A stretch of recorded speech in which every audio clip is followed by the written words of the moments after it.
Hello. Hi, everybody. Did you miss us? We're back. Mike and Michelle are here with OM System. As you probably know, we've had a really busy day. We've been launching all kinds of products, right, Mike? Oh, yeah, we have. Yeah, definitely. Yeah. And I have to apologize for the shine, but I'm getting older, so I can't He's see got to put without on his readers, guys. He's very magnifiers. prepared for you tonight. Oh, yeah. We've got lots of questions already coming in. And as you guys know, this is a Ask Me Anything Tech episode. We got Mike Amico here tonight. Hello. Diving into all your questions, right? You going to answer Absolutely. everybody?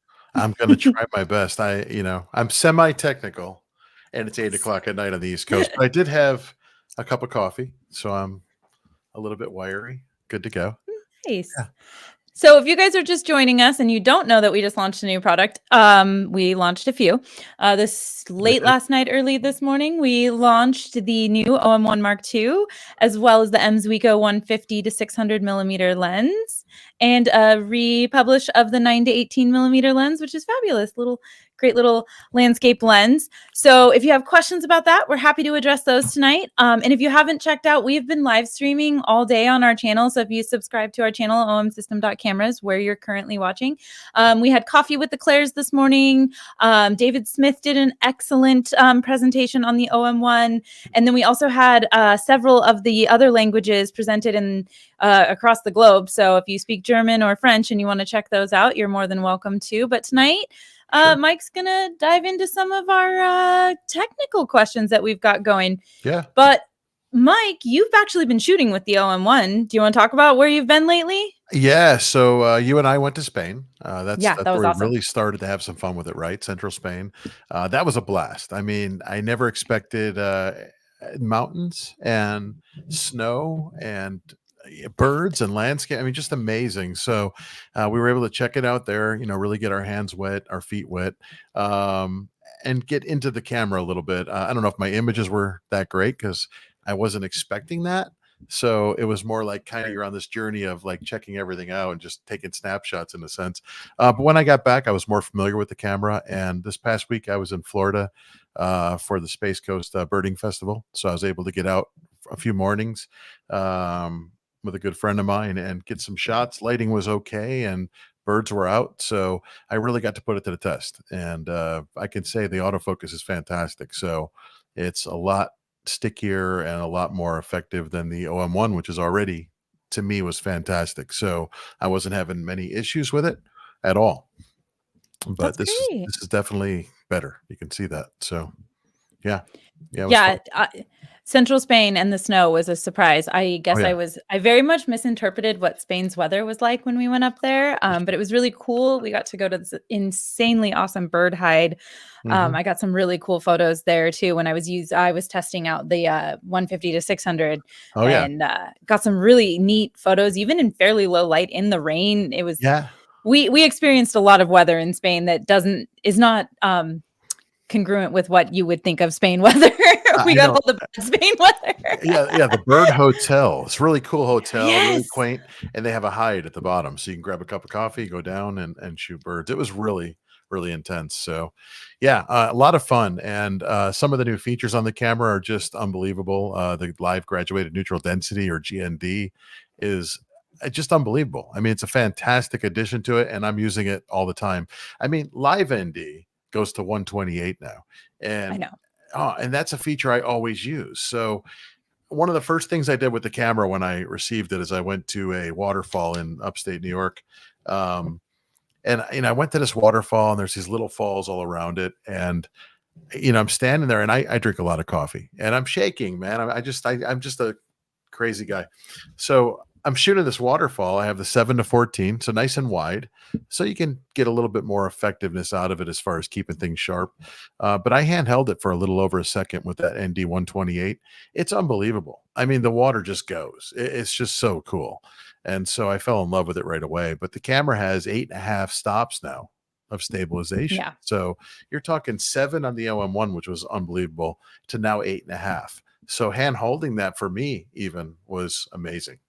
So even after all that coffee you drank tonight, no, all that coffee, I drank coffee on the way to the waterfall. I mean, it's unreal. So I'm always drinking coffee. Yeah. Well, I also love the live ND feature, especially on like the beach and Oh yeah, when it's a right crazy day and you just need that one more stop. It's well worth it. And yeah. then they added the live GND, which seriously was kind of a cool feature. It's kind of Oh like yeah. when live ND came out, and I was like, I don't know that I would ever use this. And then I used it and I was like, oh wow, I love this feature. And then I became addicted to photographing waterfalls after that. Oh yeah. How I feel about with live GND, like taking down that horizon and being able to make that exposure exactly what I want in camera is going to save me so much time. It's Mostly so 'cause cool. I hate editing. It's a really cool feature. The first time I used it, if I can show it, if I could bring up an image. So get the camera. I'm in Western Michigan on the shore, and one of the first things I did was use the live GND, and basically this is. Oh, that didn't work, did it? Let me bring this up again. There we go. So if you could see that there's the image I took. So it's really cool to be able to use that. That's with no filter. That's just the live graduated neutral density, on that horizon and during that golden hour. So cool. I mean, I was like, whoa, am I seeing that in the camera? So such a fun feature, really amazing to use, and just fell in love with it, like you said.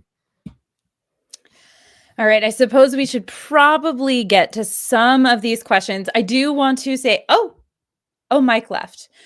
Well, technical difficulties sometimes happen, so I'll talk to you guys for a minute. I just wanted to say thank you, Tim Oliver, for answering the weight question in the chat. This is one thing I love about you guys. Every episode that we've ever done, you guys are always so great at helping each other out and answering questions in the chat and providing each other feedback, and I think that's just really awesome. So thank you guys for always doing that. And I'm going to scroll up. One sec. I'm just going to answer this question while we wait for Mike to come back. The answer for this question is still no, you can't do more than 2 multiple exposures in the new camera. I'm sorry. I know everyone asks about that every launch, and it's still just the 2 frames in the multiple exposures. There's Mike. He's back, and then we will get going. Welcome back, Mike. Fine. So this is It's a live stream. it's taking a Zoom guy and throwing him into a live stream, and I escaped out of the whole thing, but I'm back. So technology, it's all good. It's okay. I just told really great jokes and everyone laughed really hard, right, guys? Right, guys? Yes, you did. So live GND allows you to disappear. Yeah, it's like magic. All right. So I'm going to just pre-warn everybody in the audience right now. Some of these questions, as you can read in the live chat, are a little bit new product, a little bit tech product. So we're going to be kind of bouncing back and forth a little bit here. It's not all exclusively OM1 content. Mike, this is your fair warning. However, we should just kind of get through it. Do you want to start with the first one, Mike? Let's go with Charlie's question. Yeah. Hey, Charlie, all right. how you doing? Charlie is wondering if the OM1 Mark II has a different processor than the Mark I. It does not. So the processor's the same. The sensor is the same. That's all the same. What you're seeing on here, Charlie, is just, a little more algorithm changes. There's more memory, more RAM that we've added to the camera. So that allows us to do a few things more, as well as add to the buffer. So we doubled the buffer. And so not a different processor. We weren't really touching as much of the processor where we could actually use it more. So it's a fantastic processor, the 10, or the X. So yeah, not a different processor. The OM1, the way to look at the camera in the Mark II is really, it's taken the camera that we had, the OM1. We know the OM1 was a fantastic camera when it came out. And as we've gone through the last couple of years, we've tweaked it, we've played with it, we've learned from it.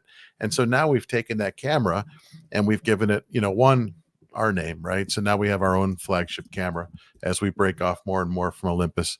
And this gives us a camera where we could take it and make it a little bit better. And so we just enhanced, you could say, this camera to make it, the best it can be. All right, let's hit a low-hanging fruit. This is going to be an easy one for us. What is the filter size for the new 150 to 600 millimeter lens? Hold on to your hat, but it's 95 millimeters. Woo! Yeah, we clarified that one super quick. Yep. So 95 millimeters. That was so easy, man. Yeah. I feel like we should have gone really in depth on that one. Oh, look, Yeah. somebody else answered in the comments. Thank you, comment Oh, section. there's You guys Richard. are Yeah, the Richard knows. greatest. Yeah, 95 millimeters on that. It's a pretty big filter. I believe the 150 to 400 was. Do you know off the top of your head? Ooh, I don't know off the top of my head. I should know Let me that get it off the first. top of my head. Look at us taking out our lenses and checking. I know which one's first. I don't remember. I don't either. What is I it? thought it was the same. I think it's on the 95 front. as well. Is it 95 as well? I think it So is. it's a pretty big opening on the lens. It's a great little lens. I've been playing with that as well. You know, Yeah. it's a sizable lens. So I mean, it's every bit of a 150 to 400. It does have a little weight to it. You've probably seen on the specs for the lens. I mean, if you compare it to, say, the 300 millimeter, it's going to be a much bigger lens, and also a little bit heavier. It's probably on par more with the 150 to 400. It's a tad heavier than that, but it balances well on the camera even when extended. And that's the key there. It balances well, and it gives you that 600 millimeter or that 1200 millimeter equivalent. And you're right in between, right? The 100 and the 100 to 400 and the 150 to 400. So you kind of have that balance of it's, I'd say, better than the 100 to 400. Not as good as the 150 to 400 because that thing is just the holy grail right in our lineup. The white whale, right? It's it's in a class of its own for sure. But this lens is fast. And it's fast. Sharp. It focuses incredibly fast. When we were in the bird hide, I was after some trial and error of me having my wrong camera settings, which happens a lot. And then remedying that situation, I was really impressed with how sticky and quick the focus really was on it, but also just the sheer amount of zoom, like the reach this lens has is insane. I was super far away and getting these insane bird portraits, like little headshots of those cute little birds, fabulous. But and the close focus. I mean, your point, what's it, 0.58 meters? Yeah. 0.95. 0.95? No, I think it's 0.58. 0.58. 5.6. I just wrote this down. Did you really? We're going to argue about this. 5.6. Okay. So while we're on that subject, somebody was just asking, it was Richard actually. Hey, Richard, about the comparison of the 150 to 600 to 100 to 400. Do you have the 100 to 400 next to you? Can you show a visual of that? It's actually on its way to me. It might be sitting out in front of my house right now, but Richard, I just sent him back from Florida. I just saw you in Florida, Richard. How you doing?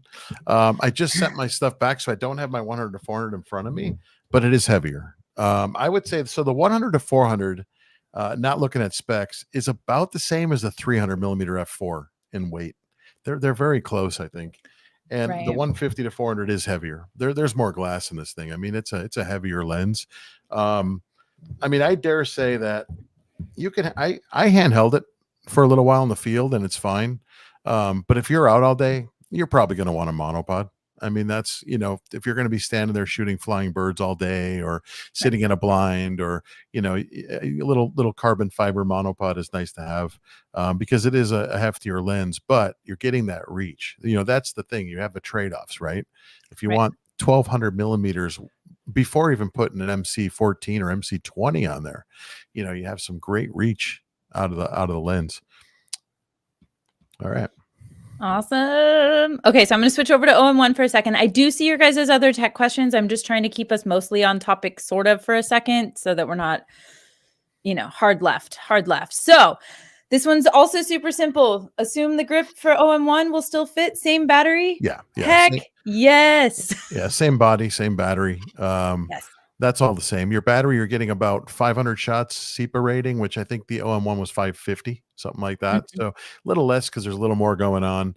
But, real world, we know we get a lot more than that, 1,000 shots, 1,200 shots, whatever it is, unless you're doing a lot of video. So it's been probably one of the most efficient batteries I've seen in mirrorless in a long time since the OM1 came out. So, yeah, same grip. Yeah. That was my very first question when we were introduced the product was, we're keeping the same battery, right? I don't want to deal with cranky people that don't have the same battery. So yes, everybody breathe. We can all it out.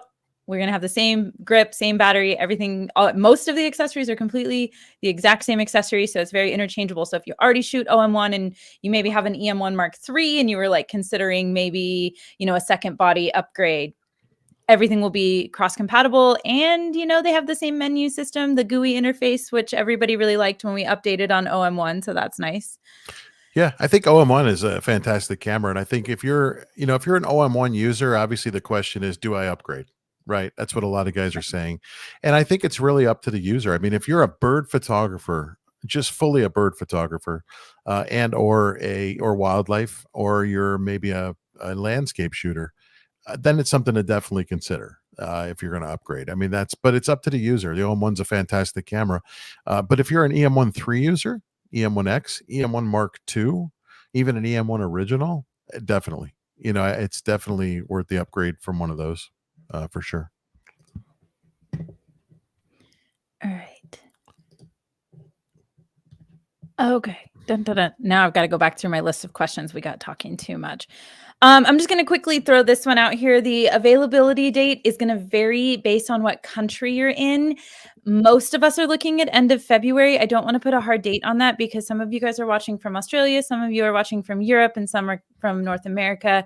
But it should say on our website or on your favorite retailer's website when the product will be available for shipping, and it will be across the board. So like in the US, we all ship on the same day. So you will all, if you go to your favorite local camera store, you buy from us, you buy from Amazon, wherever you shop from, you will get it on the same day. And we're looking in North America, at least, at late February. So sure. End of February. Okay. We actually got some pretty easy ones in here. Will the wired remote release work with this? Yes. Yeah. Same as the OM1, David. Hey, David. Your wired remote will work, and also the wireless as well. So, yep, still has the same plug on the side, same weather resistance. When you plug it in, you're still weather sealed. You're good to go. And your phone. Don't forget your phone, David. Don't forget your phone. All right. I love this one. Yes, you can still take a shower with your camera if you really need to. Yes. Same weather sealing. Thank you, Matt Long, for this question. You could still take a shower with the camera with the right lenses. Yeah, and, you can wash it. It'll be, just make sure you've got your weather sealed lenses. Get your IPX rating in there. Yep, your IP53 with the camera, so you're good. All right, so we've got some new features in the camera like GND. Alan would like to know, can you use two computational modes at the same time, like high res with GND? I think we'd all like to see that, Alan, but you can't. You still can't do that. I think there's one. Is there one you can use with high res? I want to say there's one that I've blended, but for the most part, you can't. No, there's no GND with the high res. Hopefully, I mean, in the future, we'll see stuff like that, because I think it'd be fantastic. There's a lot of times where I also want to shoot something and go, oh, I want high res, but wait, I want neutral density, or I want live ND. Right. So I think we're all kind of looking for that. So who knows if there's a way to do it down the road? Maybe it's dual processor, who knows? But I would love to see it as well, but not at the current time. Nope. Yeah. We've all asked. We all want it. We know. It's fun stuff. These are like toys, right? They're toys to me. So I want to see that fun stuff too. Okay. So I'm going to go into a couple. You want to talk a little astrophotography for a sec, Mike? You want to talk about some? Oh, yeah. I don't do it, but yeah, let's talk about it. Yeah, we'll talk about it. I actually have a cheat sheet for this, but it's on my other computer. Yeah. I have an OM1. What are the best settings for shooting the Milky Way? I mean, Milky Way, I'd say your brightest lens, right? You know that. Yep, so you want to absolutely. open up that aperture to that brightest aperture setting. That's one. I suppose you'd use that 400 and 500 rule, right? To start getting, because you want the stars pinpoint when you're doing the Milky Way. So the 400 and 500 rule is where you take your equivalent focal length, and you divide it into 500 or divide it into 400, and that'll give you an amount that's about a starting point of seconds. Let's say the 17 millimeter, I believe it gives you like 18 or 20 seconds. Yeah, I think it's 20. That you would start with, and it would give you an idea of where the stars theoretically would start to move. So you have about 20 seconds to start, and I would start at those points to see where you're at, with that, and play with your ISO. I'd crank the ISO up a little bit. I'd probably start around 800 and go from there. I start at like 3,200. You're so conservative with your ISO. I'm not a night shooter. Yeah. I like long. Yeah, I usually crank it. Guy. Yeah. Yeah, and then always make sure, I mean, you should shoot in RAW anyway. I like to set my white balance, you know, a little bit more to the blue side of things. And then yeah, the widest lens you can use is generally going to be the best because it'll allow you to get longer exposures to really draw in that starlight. I think my go-to is usually the 8mm fisheye, just because it's so wide, but that can be, you know, a little intense sometimes. So I'll bounce around. Sometimes I like the 7-14, but yeah, you always want to shoot wide open. You can use the Starry Sky autofocus. Oh yeah. Oh, of course, definitely on that, and that will work. So Starry Sky autofocus 1.8. Let's say if you're using like a 8mm, right? 800 to 3200. But yeah, that's where you want to play, and from there you can play. And like Michelle said, there's a lot of editing involved in bringing out that Milky Way as well. So be prepared to edit a little bit after.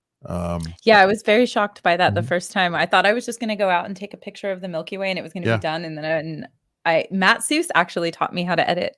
One of our ambassadors, Matt Seuss, taught me how to edit my photos better. And I was like, wow. Hey, Edward, if you There's get so a much chance, work in this.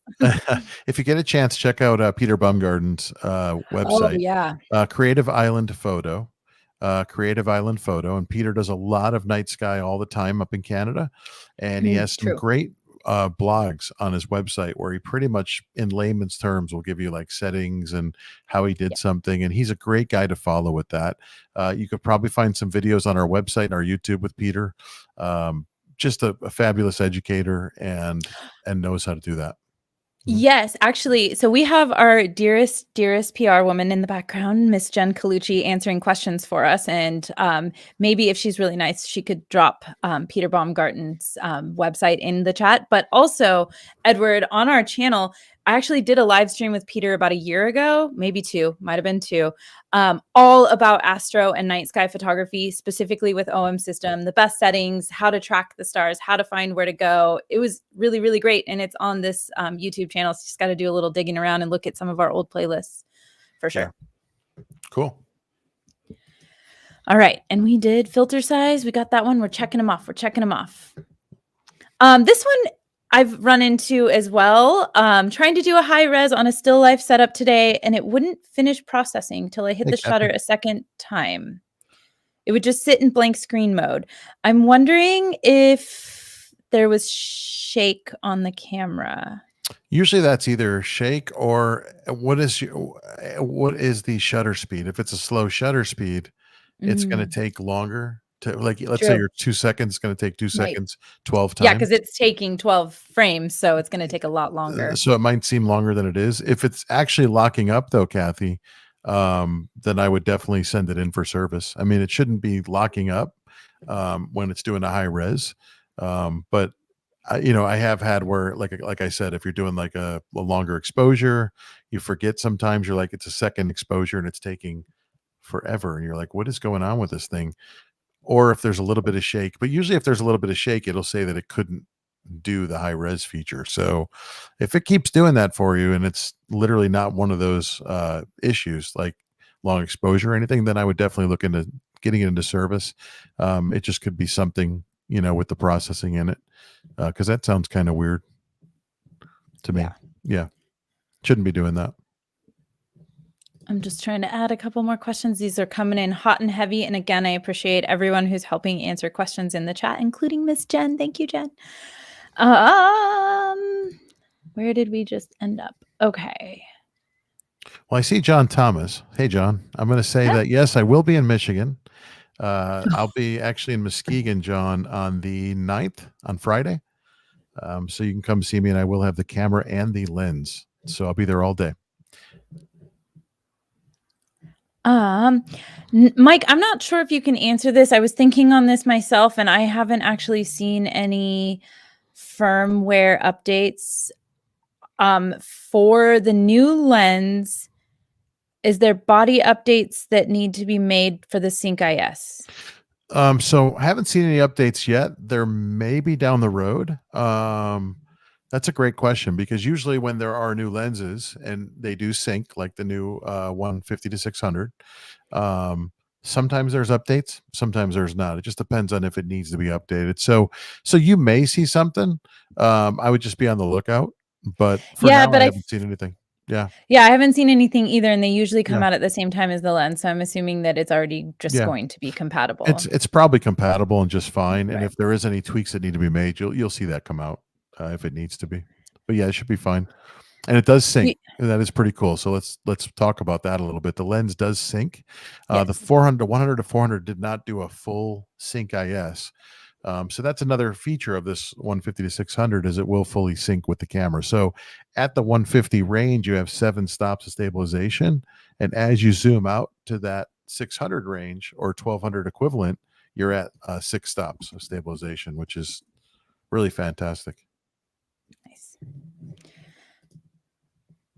All right. You want to do a quick demo on OM1? You can do it on Mark II. Yeah. Do you Let's know do how it. to turn on multiple exposures?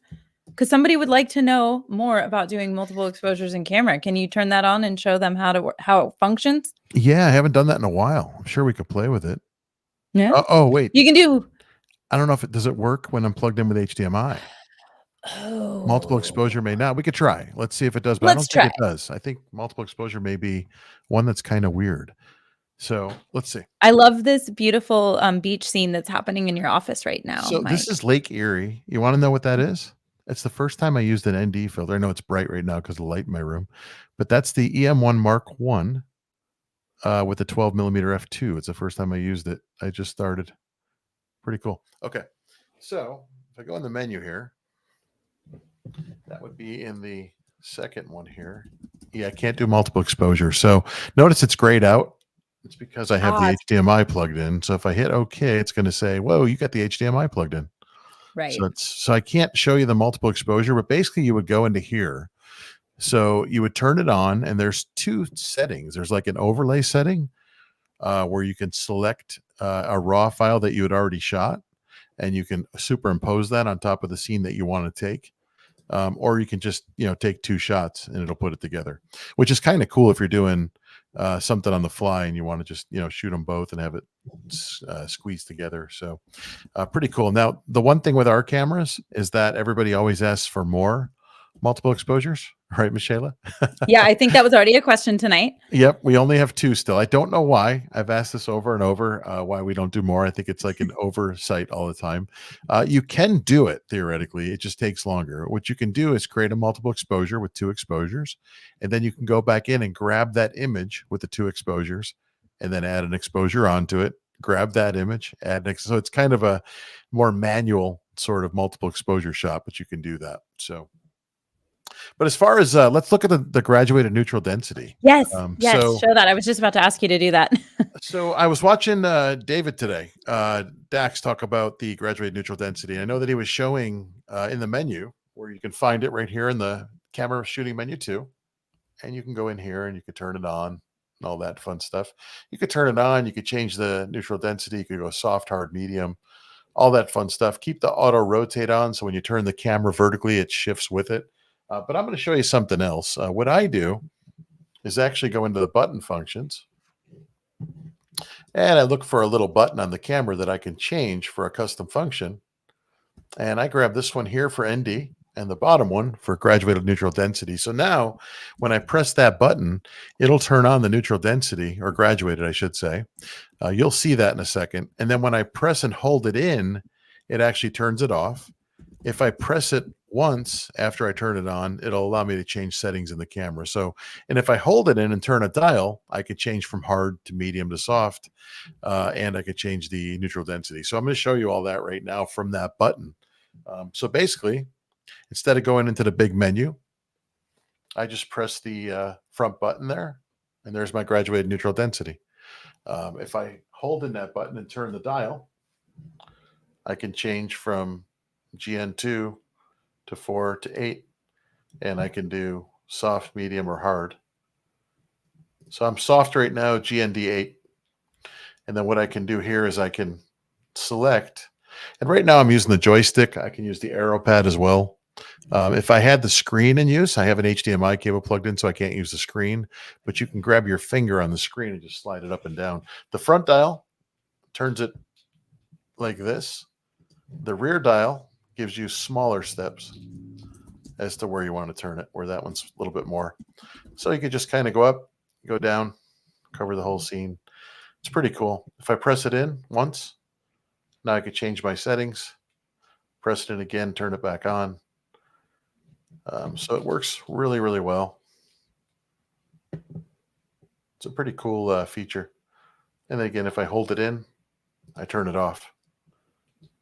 So very, very cool setting. I love that graduated neutral density.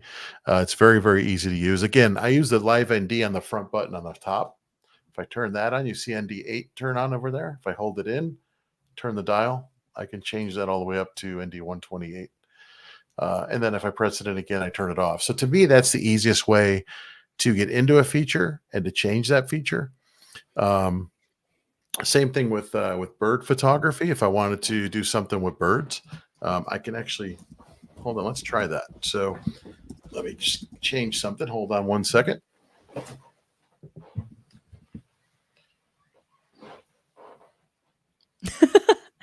I love this demo. Oh, now we're moving to bird photography, guys. We're getting the tour of Mike's office tonight. How's that? It's like color by numbers. All right. So if we go into bird photography, what I do is use the top dial. So I go back into my button function and I use that little button right there and I make that my bird focus. So again, you can go into the super control panel and you can go over here and turn on your detection. But I like to put it on a button because then I can turn it on and off. So if I hold the button down, I can turn my dial. There's bird photography, and there it is. Lock onto that bird right there and shoot it. So, very easy to use. And again, I use those button functions to really get around, but it's super fast. Now, the bird photography, there's a couple of things going on here. So you could do a couple of different things with this camera that you couldn't do before. One, if there's multiple birds in the scene, you can actually select up to 8 of the birds. And the way you do that is, again, you can go into the button function and there's actually a setting. Let's go to the ISO button. There you go. There's the setting right there. That little box right there allows you to lock onto the subject and select it with a dial. So if you press in that button and then turn the dial, you can select the subject if you're looking at multiple subjects. That's how you do that. But there's another setting on the bird focus now with the OM1 Mark II as well. And that setting,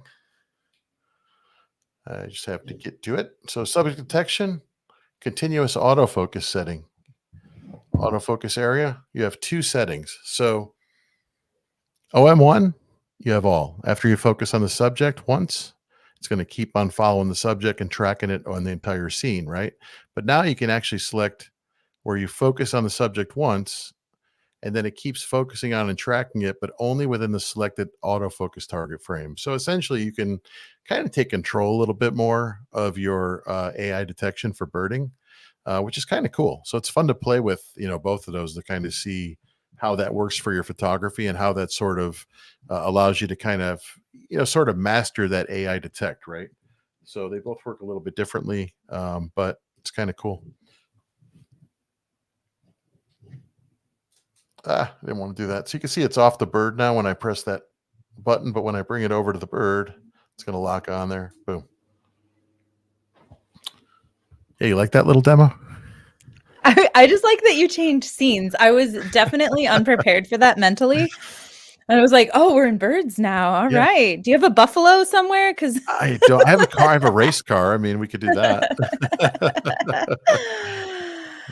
Okay, so we answered this. I can quickly address this. Has handheld high-res mode been sped up?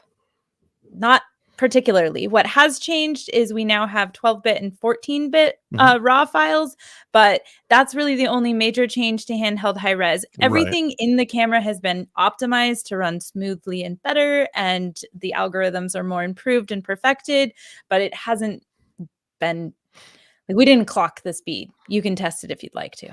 Yeah, I mean, on the OM1, we already sped it up from 12, it was double. It was it was seconds. Yeah, twice as fast. Yeah, it's fairly quick. Unless you have a slow memory card, then it could take a little bit longer to write. But if you have a fast memory card in there, it's like 6 seconds. It writes it. Right. Mhm. This might be a you question because you do a lot more birds than I do. I like that we're M&M though. That's fun. We should go on tour. Uh, when using the OM1 with the subject detection AF, do you ever fiddle with the CAF sensitivity? Because I know like in EM1 Mark III, I used to have to mess with that. Yeah, so I don't personally, but you definitely can. I would probably what I would do, Tim, is if you're finding that you're shooting certain birds, right? Let's say I'm shooting hawks all the time and they're flying, they're grabbing, they're grabbing mice or whatever. And you're finding that you're not sticky enough in certain situations or something's just not grabbing right. I would start playing with that. And then maybe what you can do is put it in a custom mode. So you have like say, your bird's in flight and it's, -2 sensitivity or what have you. But I would definitely play with it. It works. I mean, if you have, like you're shooting ducks all the time and you're finding that the autofocus isn't staying on the one duck you want, it's going on one that goes by it. You can definitely adjust that and it will work. So, but being that it's in the menu, I don't like going in the menu a lot when I'm shooting. I like having it on the camera, and being that that's something that's in the menu, I just haven't played with it a lot. It does work, and I would put it in a custom function so that it's already set for me. Just haven't had time to. That's something now that you mention it, I have to play with, but it does work. I know a lot of people that use it, so it's something that will work. All right. Okay. So quickly, will you make the support guide available for OM1 Mark II? Yes, it isn't currently on our site yet, but it will be. It will be most likely 99.9% before sales start. So before you can get your camera. So don't worry about that. You can download it. I actually prefer to do that way. I keep it on my iPad so I can quickly search for the names of features and find find the thing I'm trying to troubleshoot when I can't figure it out. So yes, that will be made available. And another real quick one that I just want to hit is, will the OM1 still be produced? No, the OM1 has been produced. The OM1 Mark II is its successor. Wow, I can't Mhm. talk tonight. We still have stock of OM1. It can still be purchased, but when it's done, we will be moving on because Yeah. we are now focusing our efforts on the OM1 Mark II. Yep. Okay. So, Mike, this got re-asked about 3 times, so I'm just going to bring it up again. Can you discuss the difference between the Sync IS of the 100 to 400 versus the 150 to 600? Because it's different. No, 150 to 400 and 150 to 600 should be about the same as far as how they work. Oh, I It's the totally one misread that as the Yes, 100 to the 400. 100 to 400 is different. Sorry, So guys. so the comparison of the 150 to 400 and the 150 to 600 is really good. They both work really well. So I can explain how it works though pretty much. I think I have it down. So the Sync IS is going to work with the lens obviously, right? And also the body. So you have that 5-axis in the body and you have it in you have the 2 or 3 axis in the lens. Mhm. It's going to all work together with the shifting elements and the body to give you the best stabilization you can get when you're out there, right? And you always want to kind of quote that equivalent when you're reaching out, like 600 is 1200 when you're thinking of stabilization, because you're Mhm. at that distance in a sense. So you have to think of that when you shake as far as shutter speed and all that. So those work the same. The 100 to 400 is a little different, and that's where it gets a little confusing for a lot of people. The 100 to 400 is not really it does sync with the sensor, but it's not the same as the Sync IS. And correct me if I'm wrong, Michelle, but you basically go from the sensor to the lens as you zoom out. So you start out with that 5-axis per se, and as you go out, you're at about, I believe it's 2 in the lens when you get out to the final reach of 800 equivalent. So Mhm. you want to keep that shutter speed up a little bit with that lens, have some light, and just know that you have less stabilization when you're out there. Or in some cases, you can work with the body. I mean, like the new body has 8.5 stops. So maybe you go lens priority, or maybe you just work with the body and see if it works better. But you got to remember that 400 is like having an 800. So I would say the lens Right. would be better. Right. Yeah. Hope that's not confusing. I feel like everything is confusing. I circle myself and confuse myself after a while. When will the 150 to 600 be available at local camera shops so I can check and lift the lens? Mhm. So end of February, our new product line will be launching in the end of February. It should be February 26th in the US. Again, like I said earlier, if you're in other countries or you're in Europe or Asia Pacific, there's different delivery times, but just check with your local dealer. Yes, they will be in all of our authorized retailers, so you Mhm. can definitely go check it out, try it out. Also, Lee, if you're in the US or in Europe and you could check our website, and we have a lot of live launches going on, live first looks Mm. that are scheduled. So if Mhm. you're in an area where we have one of the dealers that we can be at, you can actually check them out in the next few weeks or next couple weeks out in the field. Get them in your hand as well. Yeah, maybe Jen can throw the link for our events page into the Sure. chat for us tonight because, yeah, if you're in Europe, there's tons and tons. In the US, we have as many as we can, Yep. and they're kind of all over the country, all over the globe, first look Yeah. events in person. So you just got to find one that's local to you or call your local dealer and just go scope it out. Yeah, it's a mix for me. I'll be in Indianapolis this weekend. I'll be in Michigan the next weekend, 10th or 9th through the 11th. And then I will be in Melrose on the 17th, Melrose, Massachusetts at Hunt's. And I'll also be in Oklahoma City on the 14th. So Nice. a little bit of a mix, across half the country. Nice. And my Oh, our counterpart friend in the Lee rest. is in Eastern PA. OM Digital Solutions is in Pennsylvania as well, in the US. Our US office is there. So you Yes. guys are neighbors. Okay, hold on. I'm scrolling back up because a bunch of stuff came through while we were doing that. Oh gosh. May lessen the needs.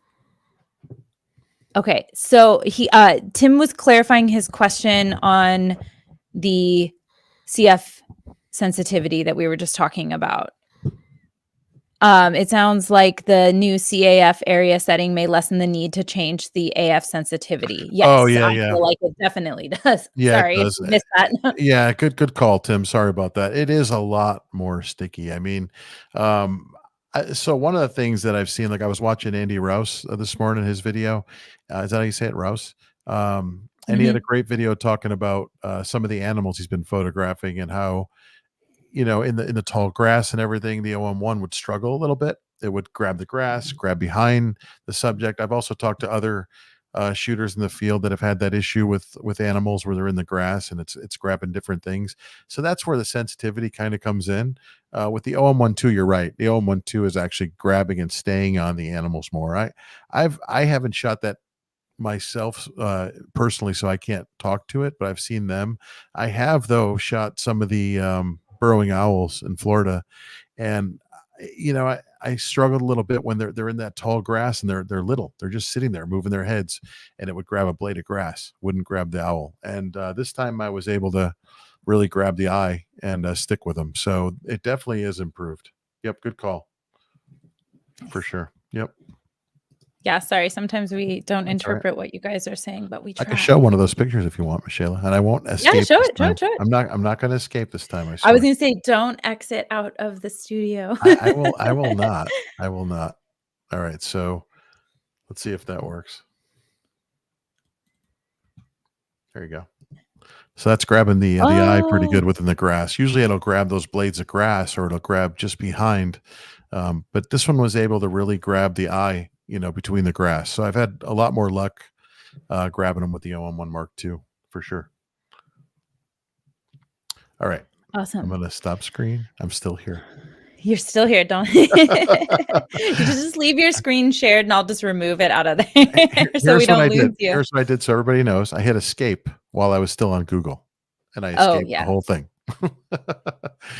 So I You escaped. know, how many years has it been that we've been live streaming? It was during COVID when we went live and we started all of our YouTube Yeah. shows, and you would think we would be pros at this by now, and we are still dreadfully terrible at it. And we appreciate that all of you guys come out and watch our shows and still enjoy hanging out with us and having real conversations about our awesome products and our photo community and all the things that we like to go out and shoot together. So thank you for putting up with us all these years. It's crazy. I mean, and the funny thing is during COVID, I think we were both thinking the same thing. I think on two different ends of the country, we were both like, we got to get online. We got to do something to get going. We can't just stop. And here we are, and we're still here. We're still here. I never thought I was going to be a YouTube live streamer. That was not where I thought we were going with this career. All right. So, oh gosh, where did it just go? I just saw one. Somebody wanted you to clarify how the IS works when it's extended, when the lens is extended. So you do lose some stops of stabilization the further you zoom in. Yeah, as you zoom, you're going to lose that, right? So your 8.5 is going to go down to like 7 or 6 the further you zoom in. Your 6 stops when you're all the way out on the 150 to 600, but you're 7 when you're back. So at 150 or 300 equivalent, you're at 7 stops, which is amazing. As you zoom out, you're getting less and less because it's just such a long reach, such a long focal equivalence, that it's just you're holding so much out there that you lose some, so you end up with 6, which is fantastic. I mean, the stabilization is great in the new lens. Same thing with the 100 to 4 or 150 to 400. I mean, you're holding this lens, and it's stable. I mean, it locks on. Unreal. Do you have the video? Do you have the presentation nearby or open or not with the video where it shows the stabilization kicking in? I might on the have camera. It. Yeah, the old one. I maybe on my my bird thing. Let me see. If not, I have it on my macro presentation, which isn't up. Let me see if it's on this. Oh, I have it up right now. Hold on. Oh yeah, I got it. I got it too. Oh, you want to do it? You want me to do it, or you want to do it? Hold on. You do it, because now I've lost myself. I can't see you anymore. Now I lost you too. Why is that? When I tried to share that, let me see. Let me try and present. I know it went into like full crazy mode. Yeah, full crazy mode. Right. So let me see if I can. That's a technical term, guys. We're just trying to show you something cool. We got stuck in full crazy mode. If you lose me, let me see. Tell me if you can see this. Can you see it? Is this the stabilization one with the? Because I lost you. Watch, it'll show up right now. You ready? Yeah. Okay. So here's the. Is this the one? Like, we're all visual, right? We're creative. So this kind of gives you an idea. That's not it? Oh, you're talking about the one that shows the lens as well as the body. Yeah. No. Where it shows it engaging. See, look at us go. Okay. Yes. All right. You do the one hold where on, it shows it hold engaging. on. I'm trying to, and it keeps going into presenter view and not allowing me. Oh, right. Because it fills not the whole letting screen. me just. It's Keynote. Keynote wants to do that. PowerPoint won't do it. Why will it not? You're talking about the one that actually shows the lens stabilization. Yeah. Sorry, guys. I'm trying to show something. It's not working. I apologize. I can't get my technology to do its thing right now. It's all right. We tried. But it's kind of showing when, just similar to when you have your OM1, your EM1, when you're utilizing your camera and you don't have your autofocus pressed, and then you have pressed that autofocus and watching that image stabilization engage, because that's what's happening when you have pressed that shutter and you're engaging your focus. You can hear the kind of hear that whirl up where it starts engaging your in-body image stabilization, and it just smooths out the image, and it's so insane. It's like Mike said, it's very similar to the 150 to 400 millimeter lens.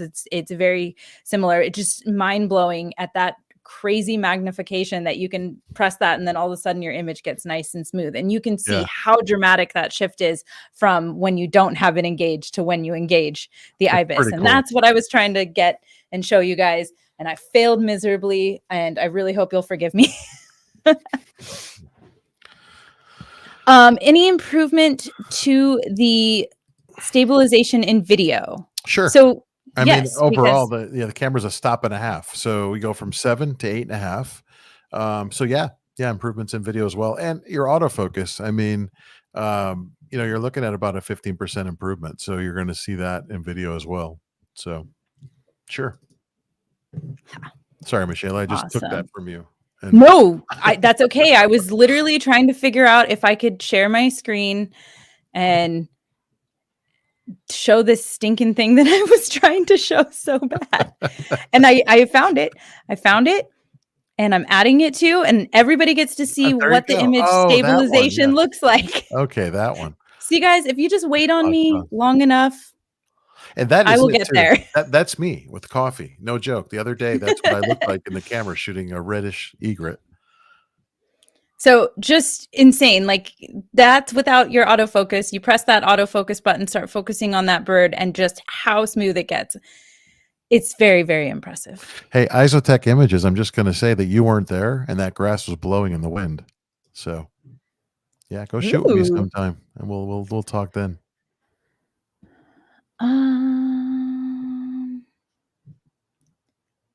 Sorry, I'm scrolling back up to make sure I didn't miss anyone, but I feel like we've gotten pretty good through here.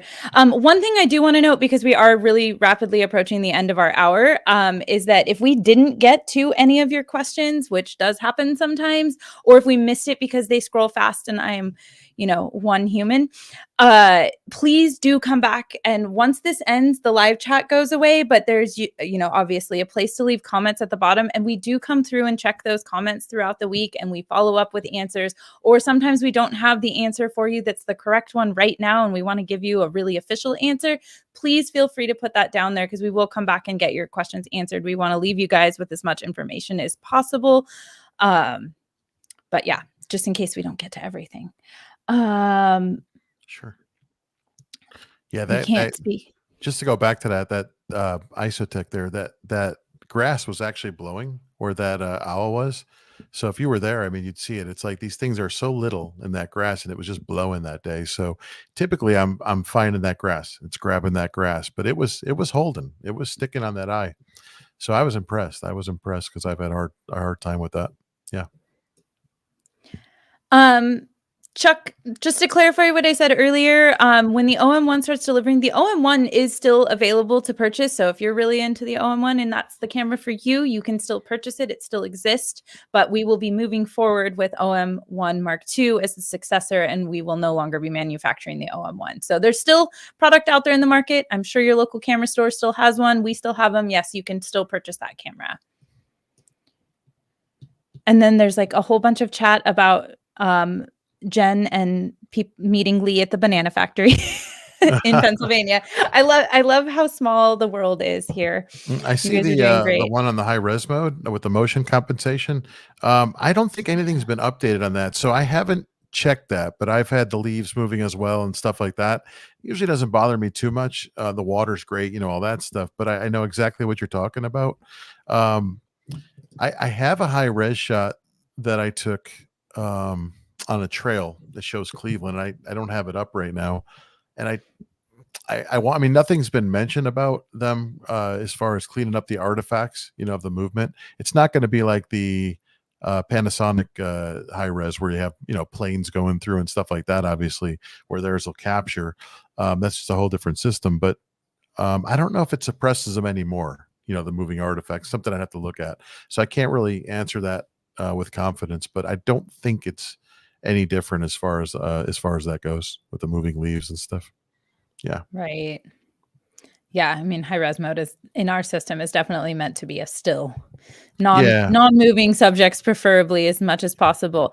Although I am very impressed with some of our macro photographers who use that feature on live bugs and manage to get these insanely crystal clear shots. And I'm like, wow, unbelievable. Impressive. Any bugs and stacking also. I don't know how they do it. High res mode with the ND filter. No, you can't, James. It's just one or the other. Oh, did you just say high res mode and ND? You were reading them before I could put them up. Sorry. Is that the one you just answered? Because I was Yes. So we did talk about this early on at the beginning, but yeah, none of the computational features for the most part are stackable. You can only use one or the other. So you really got to look at your shooting situation and kind of pick the thing that works best for what you're doing. Sometimes I like to experiment because one thing might not be what I thought. Like I was at the lake one day and I really wanted to use live ND and the photos were just kind of little mid. And so I switched over to high HDR instead and got like the sky pulled in a little bit more, and I was like, oh, actually I like this better. So if you have time to relax, no, unfortunately you can't stack the features, but do experiment with different ones, because sometimes you might think, well, this is the practical feature for this setting, right? But sometimes the other ones do something cool. And that's one of the things, like you just hit the nail on the head. I mean, that's one of the reasons I like putting the computational features on the buttons, because when I shoot an image, if I'm handheld standing there shooting a landscape, I'll go, oh, high res, oh, live ND. Let me do graduated neutral density, and everything's right here, as opposed to going in that menu and trying to, oh, by the way, going in that menu is now right here, because I can put the menu now on the trash button, which is the greatest firmware update ever. Right. That is the greatest thing. Right. Yeah. So if you missed out on any of the previous streams today, there is an update that you can actually assign the trash button to be your menu button instead. So if you're using like a really long telephoto lens and you don't want to have to move your hand off your lens, you can quickly pull up the menu onto the right side of your camera, which is very convenient. I know a lot of people like to have a lot of their controls on the right side. Yeah, it's just, you got your lens up like this. You always have to take your eye away to hit that menu button. So it's definitely a great feature. Yeah. And one other thing that got added, like just minor menu updates that were, again, just kind of small perfections, like small improvements that really just made it more usable. Like the AI subject detection is now in your super control panel, which is probably where it should have been all along, but I'm not telling anyone that. Yeah, and we didn't talk about like human detection, right? From behind, from the front. It will focus on the whole body, but we only show the square on the head, obviously. But it does focus on the whole body, and it's in that menu, right? So it's now in the same menu, which is cool. The rubber dials. I mean, there's a lot of things we didn't mention, which are great. They feel really good. Yeah. Great ergonomics. Oh yeah, that's funny. I was just thinking about that too with the rubber dials, because it's really similar to, I actually really loved the structure and build of the EM1X when we launched that. And the dials feel very similar to that. Yep. You had the menu button on this side, you had the dials. Yeah. Yep. Yeah. So it's there's some, like, most of the improvements are really cool and great. And like, of course, I love the graduated neutral density filter. That's such a neat it's a lot of fun to get to use and not have to carry gear. I'm such a lazy hiker. I have a small backpack. I'm not bringing extra things with me. I want my camera and, I want to go. So it's very convenient. But the little like tiny details that got added, like just the better dials, the nicer dials that remind me so much of EM1X. I loved that camera. That was such a good camera. It felt good. Yeah.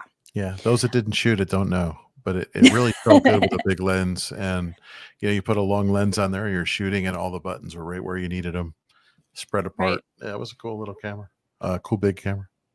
Yeah. We hit the end of our hour. If there's any like mega burning questions that you guys need to get in, I'll give you like 2 seconds to type. But we do have to jump off because it's 9:00 Eastern, and a lot of I'm going to answer David's question really quick. Unfortunately, no, you cannot assign something else to the, oh wait, can you assign something to the menu button? I don't think so. After it's a separate menu feature. So it's not in the button functions. It's actually a separate menu function. So you can assign the trash. But that's for the trash. No, the trash can only be assigned to be the menu button. That's it. That's it. Yeah. But I don't know about the menu button. Can you reassign it to do something else? Okay, no, just the menu button. Menu button. Let's find out. Hold on. That's what I was saying. Plug it in. Let's see. I don't think I haven't tried this yet. I don't think so either, but I have yet to try it. So let's see what you're saying now. So let's give it a whirl. No, it's skip. No. It's skip right by it. Nah, no menu button. I'm really sorry, David, but you can assign almost any other button on your camera to do things. So hopefully there's a button that was made for you. Yeah, good call, David, but nope.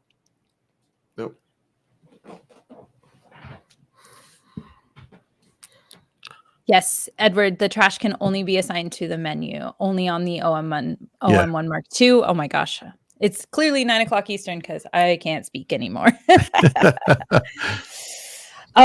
So yeah, if you guys have any questions, feel free to add them to the comments. Sorry, I was just reading another one that came in and I don't know the answer to it. So add, David, if you could add your question to the chat or the comment section below. We will get it answered just as soon as possible. And David like I said, Fox, yes. Sorry. yeah, David Fox. Yeah, sorry. Willie, add it to the chat. I'm not 100% sure because each region. So you guys, you got to remember we're a global company now, and each region ships things a little bit differently and packages things a little bit differently. So what comes in the box in some countries might not come in the box in other countries. So I don't want to speak to that and tell you a lie. So I'm not going to. Quick question. Peter Jenkin is focus peaking available when tethered via the capture? I don't think so, because you can't use it when you're usually when you have the no, because you can assign it to a button, so it may you know what, let me Peter, I will try that and answer that in the chat after. Because I don't use capture, so I'll try it with capture and I'll find out and answer it for you, but I don't know off the bat. In theory it should, yeah, theoretically, but let me try it, and we'll get back and answer it on here. So come back here and we'll have that answer for you, Peter, for sure. Right. Awesome. Thank you everyone for joining us. And like Mike said, check out our events page. I will put it in the chat one more time before we completely log off for the night. We have first look events going off all over the country and all over the globe. And if you miss those, do keep an eye out on our YouTube channel. This one here, you can subscribe to us if you want to. We do all kinds of educational content. We'll do future interviews with other ambassadors who have utilized the camera, hear their feedback, see some of their images, and, go through some different educational topics as we go. And as always, we just want to keep you guys informed and educated and to be the best photographers you guys can possibly be. And again, thanks to the comment section for keeping you guys going tonight, being kind to each other, helping answer each other's questions. We wouldn't have a company or a community without you, and we love you guys. Yeah, thanks everybody. We appreciate your attention here and just your company. It's always welcome. So thank you very much. Yeah. Have a great night, everyone. See you, everyone.